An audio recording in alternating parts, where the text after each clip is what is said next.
Otra cosa que le diría es cambiar un chip. Y el cambio de chip, ¿en dónde está? En pasar de decir, equipo ajústese a mí, a la conciencia de yo líder me voy a ajustar a mi equipo.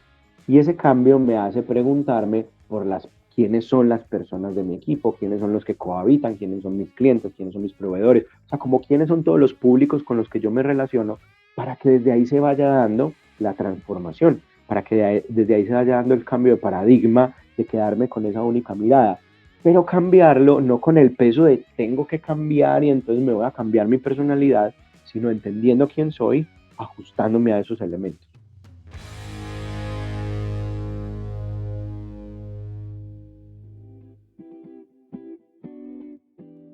Esto es La emoción de liderar. Te habla Gabriel Vázquez. Mi propósito es fortalecer el liderazgo en el ser y el hacer de las personas y las organizaciones, para impactar en su bienestar y su calidad de vida. Organizaciones y personas más conscientes de sí mismas que se hacen cargo de lograr los resultados que desean.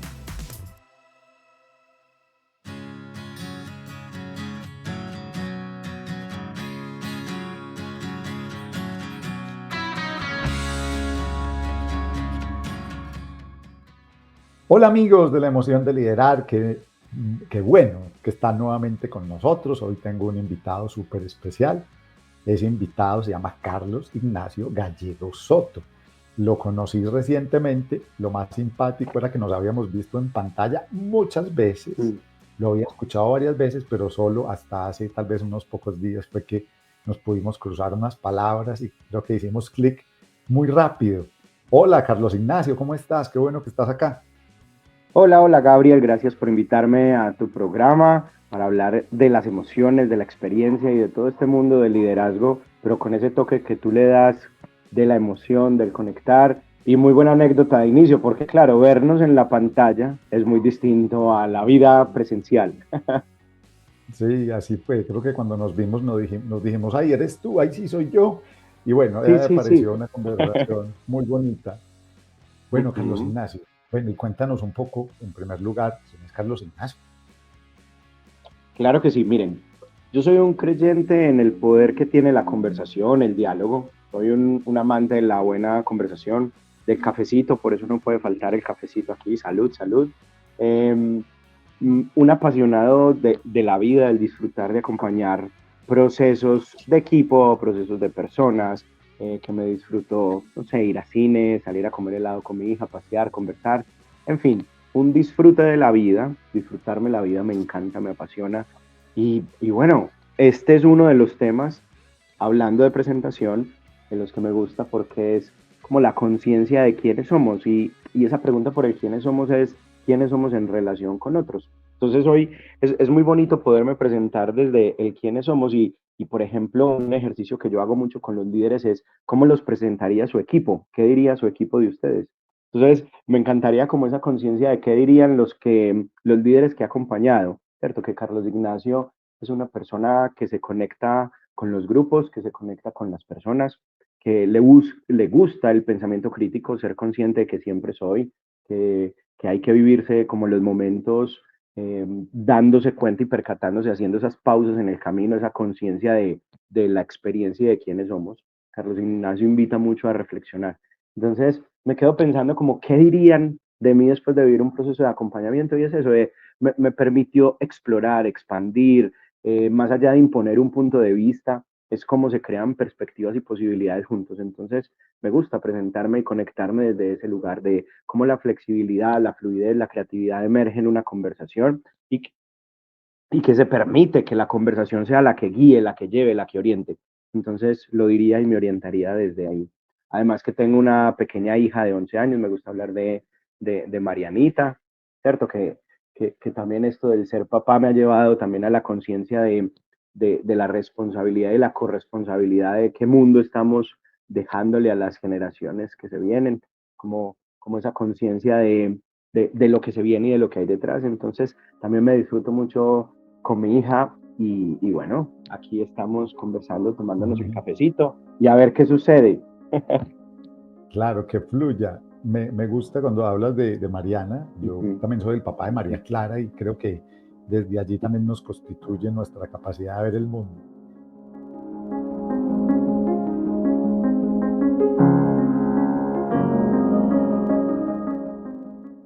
Bueno, Carlos Ignacio, cuando llegas a las organizaciones y ves las organizaciones y, digamos, entras en contacto con los líderes, usualmente, ¿tú qué ves en ellos?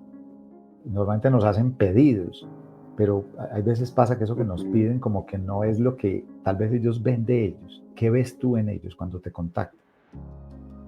Mira, lo primero es que me encanta que ahora veo líderes que se preguntan. Entonces veo muchas preguntas, inquietudes, y en el marco de esas preguntas, inquietudes, están como en la conciencia de qué se puede hacer para mejorar el lugar de trabajo, para mejorar el contexto, qué se puede hacer para, sí, lograr los resultados. No deja de emerger esa pregunta por el logro de los resultados, pero son preguntas asociadas a el cómo. Entonces es cómo yo encamino a los equipos para lograr el resultado, cómo me percato de la conciencia de lo más ampliado, no solo la persona y el empleado en el punto de trabajo, sino alrededor del empleado y el colaborador, ¿quién más hay?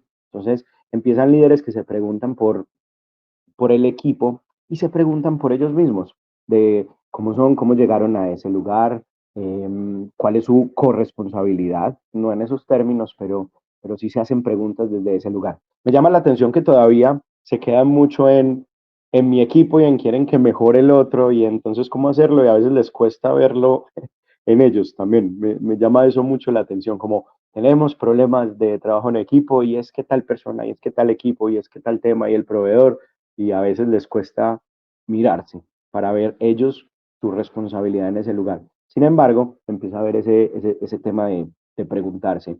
Y sobre todo, mira que hay algo muy potente que tiene que ver incluso con esto que estamos haciendo, de un podcast de liderazgo, y es que se leen un libro, escuchan el comentario, escuchan el podcast, leen un artículo y entonces se hacen la pregunta de Nacho, ¿y esto cómo lo aterrizo? ¿Cómo lo implemento? ¿Qué hay detrás? Como preguntas también por hacerlo. Y otro elemento, hablando de las emociones, es mm, últimamente me pasa que se preguntan por, vení, es que he leído sobre vulnerabilidad, sobre mostrar las emociones, sobre estar con el otro, pero hasta qué punto, en dónde me muestro, no, eso cómo se hace, ¿cierto? Si me debo mostrar de tal manera o de tal forma. Entonces, esas inquietudes de cómo poderlo hacer, cómo conectarse, me parecen me despiertan ese interés de acompañarlos para que nos hagamos más preguntas y exploremos las tensiones que emergen cuando somos líderes.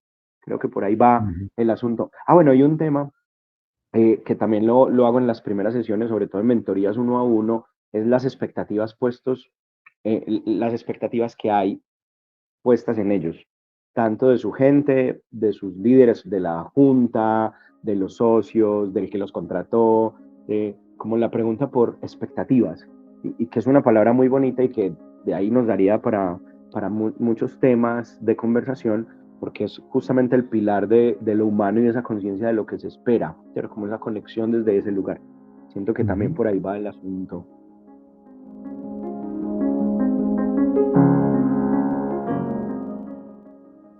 Carlos Ignacio, y a mí me sorprende un poco y me agrada, obviamente, que como que estemos ya en un mundo donde los seres humanos nos estamos haciendo preguntas. Eh, ¿Por qué crees tú que a este líder se le dificulta hacerse preguntas? ¿Qué es lo que ha impedido que llegue allá? Y que ha facilitado, que sería un poco como lo otro. Que se les ha pedido respuestas. O sea, lo que se les dificulta es, bueno, responda ante esto, tenemos este reto, trabájelo de esta manera. Y tiene que ver también con una sociedad que trabaja muy de manera transaccional, hablando de los estilos de liderazgo entre la transaccionalidad y el liderazgo transformacional, que los profesores Basiabolio con esta metodología, con esta teoría de liderazgo de rango completo, le han dado como una fuerza eh, académica y estudiosa de ver qué es lo que ha sucedido, y es que justamente está en esa transaccionalidad. Y la transaccionalidad es de cuál es la meta, cuál es el camino, cómo hacerlo, traiga las respuestas y se les ha pedido mucho la actuación desde ese lugar. ¿Qué pasa? Que eso funciona y es necesario hacerlo. Tener muy buenos equipos, un muy buen equipo parte de un muy buen ejercicio transaccional, Ujú. pero se queda corto a la hora de trascender, a la hora de la transformación, a la hora del prosperar, a la hora de la conciencia de todo lo que rodea esta interacción. Entonces siento que ahí hay un elemento de conciencia, que puede faltar es porque, claro, se les piden muchas respuestas y se da como, sí, hay un privilegio a la respuesta, al ¿y qué vas a hacer? Y como si estuviera mal el, no lo sé, venga, hagámonos preguntas a ver por dónde podemos avanzar. Entonces siento que hay como un tema de una exigencia, autoexigencia y una exigencia relacional de hay que dar respuestas, hay que trabajar desde ese lugar, sí, hay que implementar, usted que estudió, usted qué hizo, qué dice la experiencia, pero a veces cuesta un poquito reconocerlo desde ese lugar. Siento también que nos han gustado más las recetas, ¿cierto? Como más el paso a paso, la metodología, y siento que a veces el liderar, si bien podemos utilizar recetas, también es de crear la propia receta, ¿cierto? Ser como el chef que crea su propio camino, su propio recorrido, y que es más fácil la receta, se implementa más, entonces, claro, nos podemos ir también a veces por ese camino. Además que siento que aquí sería un poquito la pregunta por hace falta más filosofía, ¿cierto? Como ese arte de hacernos preguntas de, mira que en las universidades o en el mismo colegio, a veces estas asignaturas que te llevan a estas reflexiones, no las vemos como relleno y siento que ahí hay un tesoro gigante para preguntarnos, para Ujú. cuestionarnos, para tener este pensamiento crítico. Siento que por ahí también puede ser esto de que se nos dificulte hacernos más preguntas y llevarnos. Pero bueno, ha ido cambiando y esta sensación de personas que acompañamos desde muchos lugares que se fundamentan en hacer preguntas. Mira que la emergencia del auge del coaching que se fundamenta en preguntas ha sido muy valioso para mostrarle otras posibilidades a los líderes. Entonces, es chévere también verlo desde ese lugar.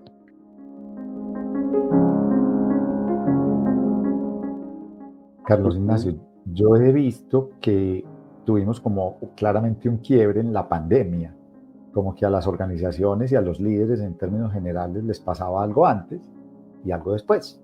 Cosas se sostuvieron, cosas no se sostuvieron.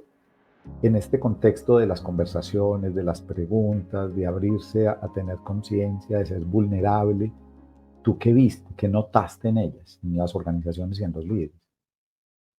Mira, lo primero es que la pandemia lo que generó es una conciencia colectiva global mundial de la incertidumbre, ¿cierto? Ujú. Entonces, lo primero es que generó un cuestionamiento por el contexto y el entorno.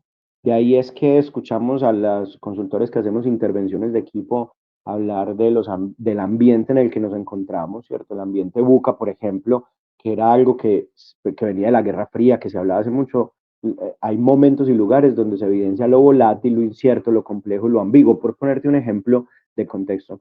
Entonces, como que la pandemia hizo que eso que se habla y que las organizaciones son conscientes en el mundo de la estrategia, en el marco donde se encuentran, de lo que los rodea, la pandemia nos mostró una de esas caras y nos las mostró de manera colectiva y nos evidenció la incertidumbre, el no saber. O sea, en ese 2020, justo por esta época, en Colombia, pues como la pandemia se fue yendo esos meses por el mundo, expandiendo, por esta época, mira que aquí creo que fue en marzo, sí, a mediados de marzo que nos guardamos en casa, marzo, abril, mayo, y iban 2, 3 meses, junio, lo que se viene, era como, ¿y qué va a pasar y para dónde vamos? Pero ya se veía que esto es, ¿te acuerdas de la palabra? La nueva normalidad, como esto es lo nuevo normal, que vamos saliendo, unas personas salían, otros no, las compras, organizaciones que siguieron trabajando, se incrementó todo el comercio electrónico, se incrementó un montón de elementos de lo virtual, aparecieron podcast, programas, apareció una conciencia de ante la incertidumbre, ¿qué vamos a hacer? Actuar, mover a la acción. Entonces muchos líderes entendieron eso y ahí estas teorías del liderazgo carismático cobraron mucha fuerza porque el éxito estuvo en líderes carismáticos. ¿Qué saben hacer los líderes carismáticos? Algo muy bonito, reconocer en los demás sus emociones. Entonces, el famoso espejear, el espejo de la emoción, no sé si el verbo creo que no existe, hacer espejo, ¿cierto? Y empiezo a decir, sí, yo sé lo que nos pasa, eso hace un muy buen líder, que es consciente honestamente, genuinamente de lo que le sucede a las personas, recoge esas emociones y da una voz de futuro, de esperanza, de posibilidad. Y ahí creo que fue un elemento que nos mostró y nos evidenció lo importante de conectar con las emociones de los demás, conectar con lo que le sucede a las personas que hacen parte de la cotidianidad y en lo que trabajamos, reconocer eso en ellas y mostrarle posibilidades de futuro, mostrarles lo que fue, pero lo que puede ser, y ahí empezar a evidenciar que hay que llevar a la acción, que hay que hacer, que hay que mover. Y, y se trabajó algo muy bonito y es, claro, evidenció el impacto de salud mental, el impacto que hay en los seres humanos de lo que fue el estar encerrados, la necesidad de contacto, nos evidenció que somos gregarios, que somos personas de equipo, de conversar, de estar con el otro. Y entonces evidenció este ejercicio de acompañar a su equipo, de estar ahí al ladito, de decirle a veces, ni sé qué decir, no sé cómo hacer, no tengo idea, lo único que sí sé es que estoy a tu lado, te escucho, te acompaño. Y siento que ahí hubo como un cambio de conciencia porque empezó este ejercicio de preguntarse y evidenció la necesidad de hacer y ejercer un liderazgo diferente, ¿cierto? No solo el líder transaccional que les mencionaba ahora, sino un liderazgo transformacional que inspire, que movilice, que sea consciente del individuo, de cada persona, este atributo de consideración individualizada a cada uno como cada uno quiere ser tratado, que es el principio del respeto, que es tratar a los demás como los demás quieren ser tratados, no solo como yo creo, sino conectarme con la otra mirada. Entonces siento que ahí hubo otro elemento clave de trabajo y pusiste ahí un tema muy interesante de una conciencia colectiva global.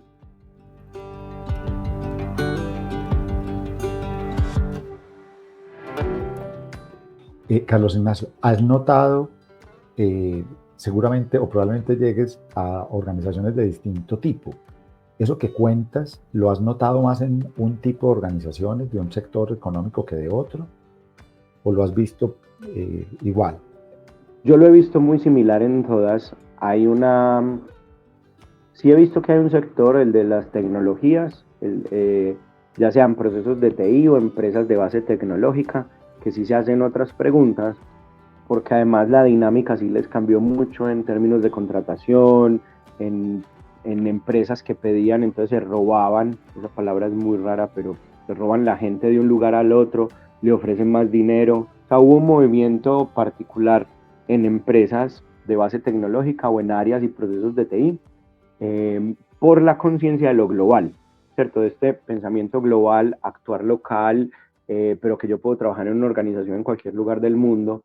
Entonces, cobró mucha relevancia a los nómadas digitales. Entonces, hay organizaciones que se les facilita este ejercicio. Entonces, llevó a los líderes a hacerse otro tipo de preguntas de cómo hacer atractivo la organización, no solo depender de el salario y cuántas veces de mal le ofrezco al otro para que se venga a trabajar conmigo, sino también unas preguntas de cómo hacer un muy buen lugar para trabajar. Pero es Uh -huh. por la dinámica del sector. Sin embargo, en la mayoría de los sectores que he acompañado, se hacen esa pregunta. Desde yo dicto clases universitarias también en posgrado, de las preguntas que se están haciendo en la universidad de cómo acompañar, formar y trabajar el ejercicio de la academia, pasando por empresas de servicio, de base tecnológica, no sé, de un montón de organizaciones que se hacen este tipo de preguntas porque hay como una conciencia diferente de cara a cómo vivir el proceso de liderazgo, de Uh cómo -huh. hacerlo mejor. Claro, manteniendo la productividad, la efectividad, eficacia, eficiencia, haciéndose preguntas de ese estilo, pero incluyendo la pregunta de los cómo y del cómo cuido la gente y del bienestar y Uh de la -huh. conciencia del otro. Entonces, siento que es eso, es algo transversal que tiene énfasis dependiendo de la industria, pero que sí nos hace ser conscientes de las necesidades que tienen los equipos para fortalecer este tema, de el cuidado, esto que ahora se habla mucho de la seguridad psicológica, de cómo desde ahí tomamos decisiones y esas decisiones cómo se sostienen en el tiempo. Que eso es otro de los elementos que se hacen la pregunta de si el estilo de dirección, de liderazgo que estoy viviendo, teniendo, es sostenible en el tiempo. O sea, que también es como hasta dónde llega, que es un poco lo que habla el liderazgo adaptativo, de mantener la capacidad adaptativa de los equipos en el tiempo, de cómo, no, cómo evitar que se destruyan por los picos y el exceso de trabajo y la alta tensión, o que evadan el trabajo por la no conciencia, por no hacerse las preguntas, por no actuar en un entorno Sí. que se está moviendo. Entonces, capacidad adaptativa de mantener ahí el equipo, siento que se hace esa pregunta.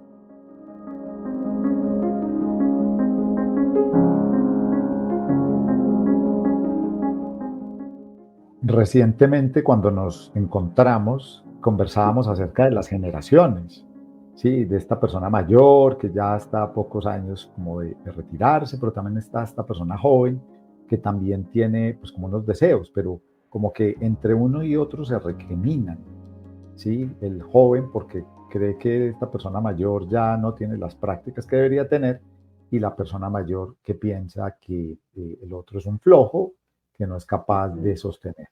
¿Qué has visto tú, Carlos Ignacio, frente a esto que venimos conversando? ¿Notas alguna diferencia en Uh-huh. ellos o cuál es tu perspectiva allí?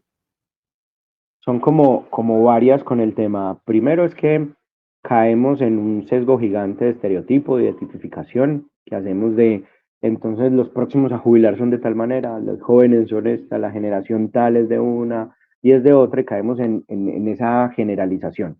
Yo siento que ahí hay como un ejercicio de conciencia, de caer, pero también de cuestionarla, de si será así, o sea, como nos llevamos allá, nos quedamos en ese lugar. Tan es así que muchas veces yo lo que hago es romper ese estereotipo y poner una conversación en otro lugar con el ejemplo de el que te contaba ya y que es rico comentarlo de nuevo, y es que le preguntaron unos expertos de cómo son los jóvenes de hoy, los jóvenes de hoy en día cómo son, y que entonces estos expertos, investigadores, filósofos les respondían, son incendiarios, contestatarios, no respetan a sus mayores, en fin, como los jóvenes de hoy en día. Cuando les cuento quién era ese filósofo investigador, Sócrates, Platón, quedan como que hay. Siempre se ha hablado de ellos en todas las épocas de la humanidad, de la historia, de Ujú. el concepto de la adolescencia, el concepto de los jóvenes, el concepto del humano. Entonces siento que es una pregunta muy válida. Aquí el gato me va a tumbar el computador. Siento que es una pregunta de lo primero que hay que romper es caer en la generalización, pero si bien hacernos la pregunta de, ahí sí, ¿qué es lo que cambia? El contexto actual, la velocidad de la información, lo rápido del entorno, la cantidad de acceso al conocimiento, a la información que tenemos. Las dinámicas actuales han cambiado la dinámica del mundo. Entonces, los jóvenes, los adultos, las personas próximas a jubilar, todas las generaciones están afectadas por este entorno y este contexto.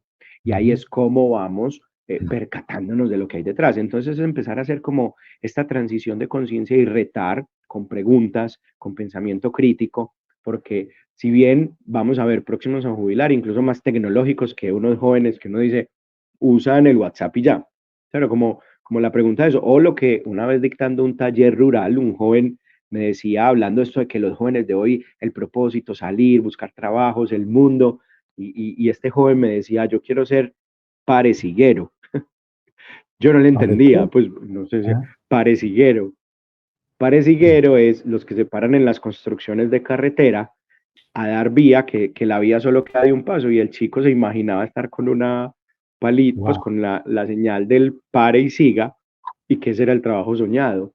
Entonces es muy interesante la conversación que hay detrás y las preguntas que hay sí, de quiénes es que queremos escuchar, quiénes son los que viajan. Entonces vienen otro tipo de preguntas como qué sucede con el acceso a la educación, qué sucede con el debate de los empobrecidos, de la discusión por la pobreza, de la discusión por los privilegios. Entonces mira que a la variable le ingresan otras miradas, otras posibilidades que nos hacen ser conscientes de, vení, no es solo si los jóvenes son así y los adultos son así y los próximos a jubilar de otra manera, sino Ujú. percatarnos y el aporte, la contribución que pueden hacer todas estas generaciones en el trabajo. Mira lo potente que termina siendo esta pregunta. Claro, nos lleva, como lo hicimos en el ejercicio donde Gabriel y yo nos conocimos, de pensar en programas y estrategias que vinculen, para mí no está en que vinculen solo a los jóvenes, sino que vinculen a todos los que hacen parte de la organización, a todos los públicos que la cohabitan, para hacerse preguntas, para transformarse, mirar un poco distinto. Siento que por ahí va el asunto. Entonces, siento que es como cuál es la contribución de cada generación y cómo se pone a trabajar, ¿no? Para no caer en la tipificación y que desde ahí se construye un montón de elementos y de conciencia de posibilidades.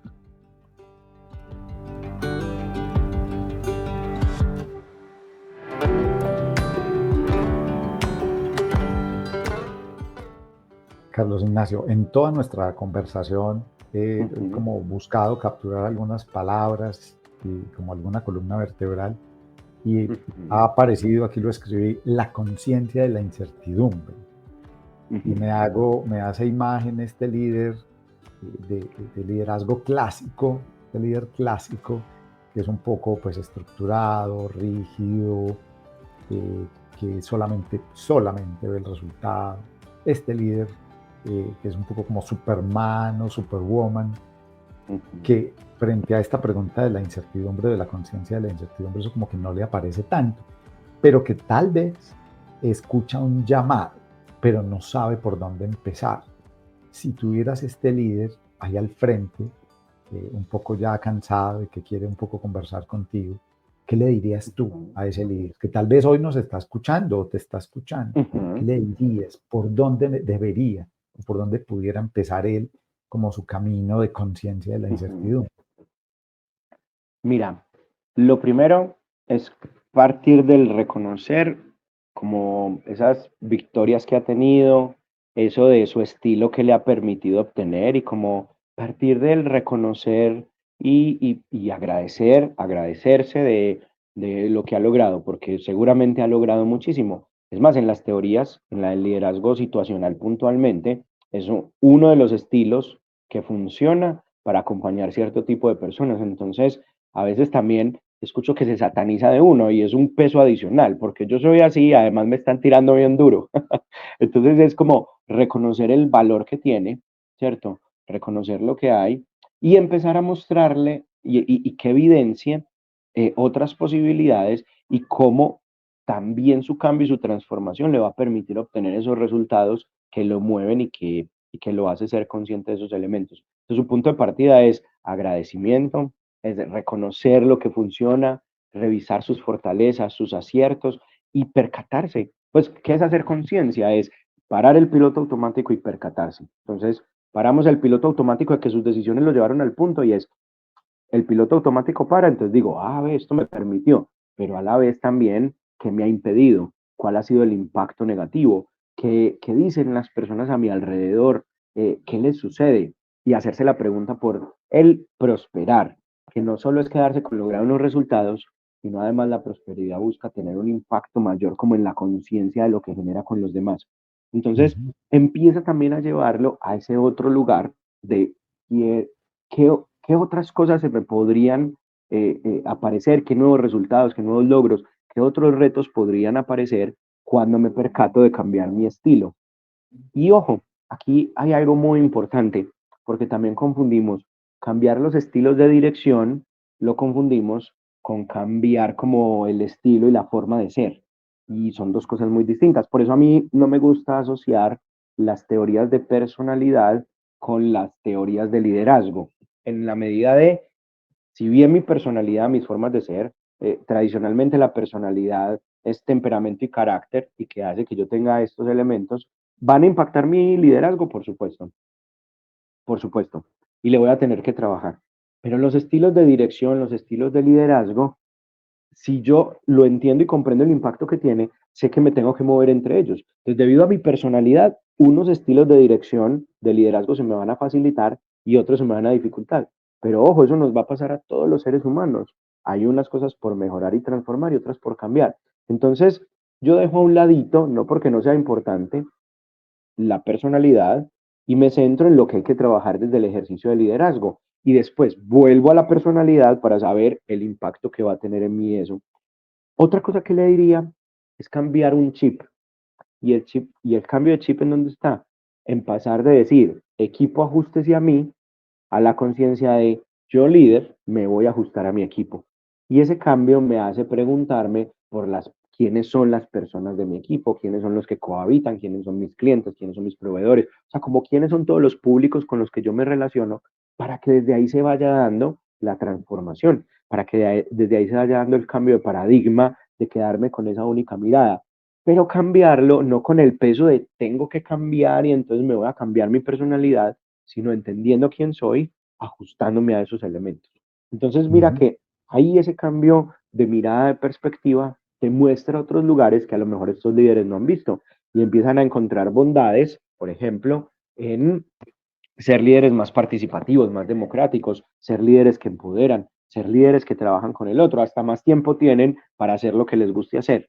Entonces, empiezan a tener otras ganancias, que eso es como la otra parte de la moneda de lo que va a ir obteniendo. O sea, como el valor adicional que además de la transformación y el equipo es, tiene tiempo para él, para hacerse preguntas, para revisarse, para hablar esa comprensión y no Ujú. quedarse también con este cambio, si debo cambiar, no, cómo me muevo, en fin, como todo esto que empieza a suceder y hacerles muchas preguntas de, y yo cómo voy ahí. Yo siento que por ahí puede ir el asunto y les puede servir mucho a los Así es. líderes desde ese lugar. Claro, me parece muy bello porque es tal vez arrancar desde lo que sí tengo, desde lo que Ujú. sí soy. No, no es como negar quién soy, sino desde ahí cómo puedo construir. Es que mira Eh, que mi método favorito del cambio, para que les quede ahí como 4 pasos, hay muchos, el mundo del cambio es una nota, pues a mí me encanta.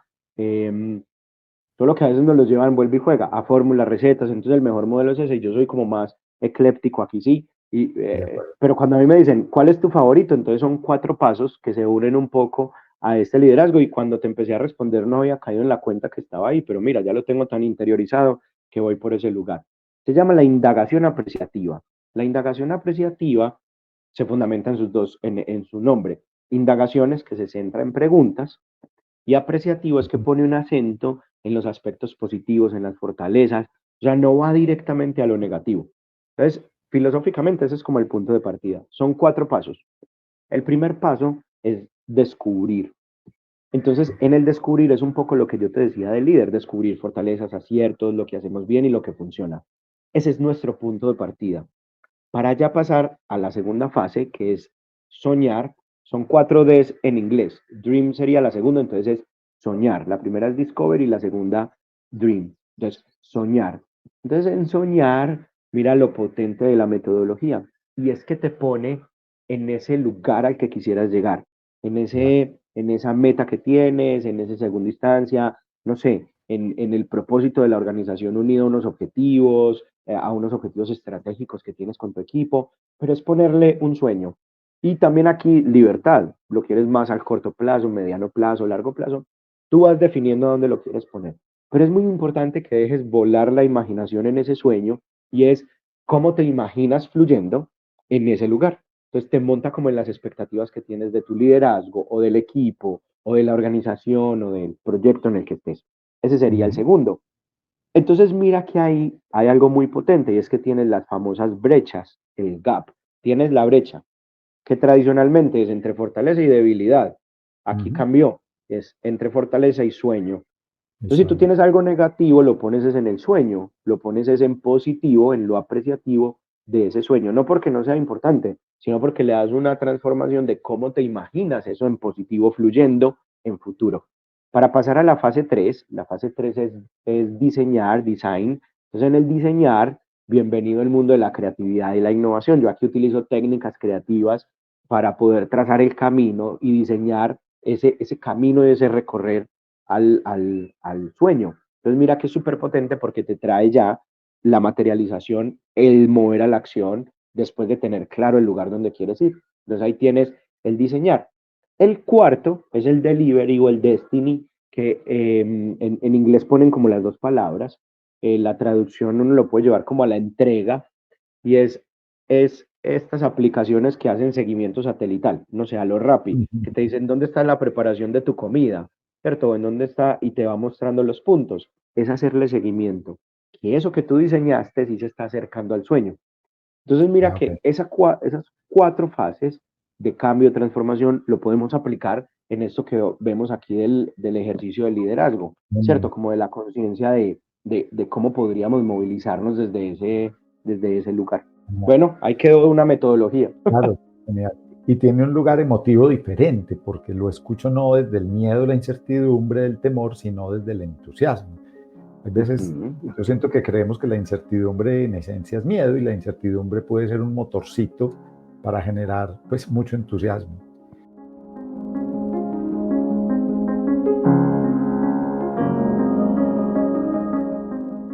Para que vayamos cerrando, si yo te preguntara cuál sería la emoción de liderar, ¿cuál sería la emoción de liderar en Carlos Ignacio? Bueno, mira que, uy, qué pregunta, porque es que la emoción, o las emociones, bueno, la experiencia humana es algo muy bonito, porque nos monta en la conciencia de 4 elementos que nos hace vivir esa transformación, de lo que entra por nuestros sentidos, de lo que pensamos, de lo que sentimos, y en definitiva cómo vamos actuando y comportándonos. A mí me mueve esa pasión, ese disfrute, ese gusto por servir, por acompañar, por escuchar, por ampliar perspectivas, por transformar. Entonces yo diría que es como esa pasión, pero como esa llamita que me mueve al acompañar procesos, o cuando he tenido equipos como al acompañar el desarrollo. Entonces como esa conciencia de la transformación, del cambio, del cambiar perspectivas, del cambiarme a la hora de transformar y de acompañar a otros. Termina siendo algo muy existencial. Bueno, yo soy terapeuta de la filosofía existencial, yo estudié terapia 3 años, pues, y me apasionó mucho, y uno de los elementos es que te lo voy a responder súper existencial, porque uno de los elementos que se habla mucho en el existencialismo es la angustia, la incertidumbre. Y la angustia reflejada como Angst en el alemán, Kierkegaard, Soren Kierkegaard, el filósofo, lo pone muy bonito porque es el filósofo de la angustia, y él dice que la angustia, en lugar de atraparnos y de sentir que todo se nos cierra, es motor. A mí me gusta mucho poner un ejemplo de esto de los ríos rápidos, ¿cierto? Hacer rafting. El ejemplo para mí es el rafting, que la vida es como el rafting, para disfrutarla se tiene que angostar un poquito el río, porque es que si el río está amplio, pues ahí vamos suavezongo, que también es válido y también se disfruta, pero también hay momentos donde el río se angosta, pero ese momento es el que impulsa a salir el bote, ¿cierto? Es como querer regar las plantas, tú vas a llegar a las planticas que están muy lejos, llegas con llegas con la manguera y la tienes que cerrar un poquito el orificio para que te llegue hasta la última matica. Es como el impulso y el motor. Yo siento que eso también impulsa, también eso mueve la conciencia de las posibilidades que hay en el ejercicio de conciencia de la transformación y el cambio se va cerrando, pero es también verlo como motor, como impulso. El mío definitivamente es la pasión, el gusto, el disfrute, el sentir, incluso no por un sentido superior, que es también algo como de conciencia que me gusta poner ahora que se nos habla tanto del propósito, y que sí es chévere que a vos te mueva un propósito, pero no me gusta que ahora todo se centra en propósito. Y sabes que he visto en muchos líderes y en personas de equipo que eso se les volvió una carga, porque entonces no encuentro mi propósito y cuál es. Y yo creo que a veces ni hay que tener un propósito específico como punto de llegada, sino ser consciente qué es lo que le da sentido, qué es lo valioso para ti. Y en eso valioso te pegas de eso. Lo valioso a veces es que le da sentido a todo, encontrarme con el otro, conversar. Pues como no es porque tengo un propósito superior, yo se lo puedo dejar a una organización que tiene algo que impulsa o a veces hay esa claridad de qué es lo que se pretende, pero otras veces el propósito es porque me da la gana, porque quiero, porque sí, Ajá, que porque sí. puedo. Lo que nos Sí, dice Jorge Carvajal, que el sentido de la vida es la vida. sí, exacto. Puede estar asociada también como a ese lugar. Y entonces, ¿qué me mueve? Encuentro qué me mueve y a veces lo que me mueve es una conversación, no como un punto o un lugar de llegada. Es más, también a veces cuando ya sentimos que estamos encaminados, nos puede moverse un poquito y llevarnos a otro lugar. Entonces es como, termina siendo el caminar, el recorrer, como lo que dice Eduardo Galeano de las utopías un poco, que están en el horizonte y tú caminas unos pasos y se aleja. Es que tú llegas, ay, qué bacano ese horizonte donde está, llegas allá y hay un nuevo horizonte. Entonces, ¿en dónde está la clave? En el caminar, como lo dice Eduardo Galeano. ¿Para qué sirven las utopías? Para caminar, para recorrer, para ir en el encuentro con el otro. Es más, este mismo escritor, autor, nos plantea la idea muy bonita, transformadora, de el ser consciente de las historias que somos. ¿Cómo se consiguen esas historias? Caminando. Entonces, caminando. Entonces, la invitación a caminar y a recorrer para encontrarme con las historias del otro, las historias que somos, y seguir contando más historias. Genial. Carlos Ignacio, pues agradecerte que te hubieras animado a tener esta conversación que nos fue llevando a esta conciencia de la incertidumbre. Creo que es muy potente que personas como tú puedas estar allí en las organizaciones acompañando a los seres humanos, los equipos. Si alguien personas como nosotros, como nos encontramos en este mundo maravilloso. Así es. Si alguien quiere conectarse contigo, ¿cómo te encuentra? Bueno, por el Instagram, nos podemos encontrar en el Instagram, es @CarlosI de Ignacio, Carlos I Gallego. Entonces ahí nos podemos conectar, conversar, por ahí me escriben, hacer citas virtuales, si quieren presenciales, tomarnos un café, debatir y hablar este tipo de escenarios, estas conversaciones. Me encanta esto, conversar y dejar que la conversación nos lleve a lugares que ni nos imaginamos. Es lo potente. Estoy aquí, no sé para dónde llegamos y mira, hoy caminamos sobre la incertidumbre y me encantó, porque es la incertidumbre la que nos mueve también y la que nos lleva a tomar acción y nos posibilita. Entonces, encontrémonos en Carlos I Gallego a conversar. Qué genial, y puedo ser testigo de que es así. Conversar con Carlos Ignacio es una delicia, creo que nos podemos pasar horas y horas. Pero bueno, encontrémonos entonces de esta manera. Agradecerte nuevamente, Carlos Ignacio, a todos los que estuvieron con nosotros en este episodio de La Emoción de Liderar, y nos vemos muy pronto con otro invitado en una nueva conversación. Hasta luego. Chao, chao.